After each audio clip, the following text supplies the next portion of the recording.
at his press conference after Game 6 that he's willing to do whatever it takes to make this team better. He's going to opt into his deal, and he will entertain the idea of taking a discount. We've talked about that max deal he could be due of like $267 million. Yeah, no, thank you.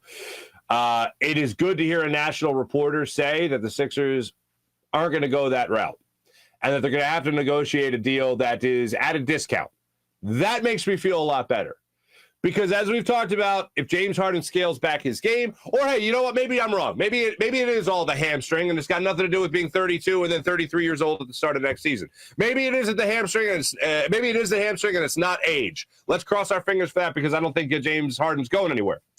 So that makes me feel good that at least it won't be that ginormous Kajunga mega deal that a lot of people are speculating. The $47 million, I get. Are you going to turn down $47 million if somebody owes you $47 million? I don't think so. So then the other thing, Daryl Morey's mega huge Kajunga. I love that. Such a Wayne's World reference. Mega huge Kajunga star acquisition. What else could be out there when it comes to the Sixers and what they could be doing with this team going forward? What else could it be? Could it be Patrick Beverley?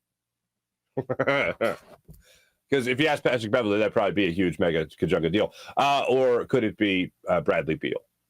The guy that the reports out there regarding Joel Embiid wanting Bradley Beal before James Harden.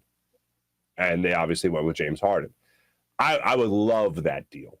I would love to bring Bradley Beal here to Philadelphia. That's the player I'd spend money on. 5 years younger, or 4 years younger than James Harden. Shooter from the outside, talented wing player. Love all of that.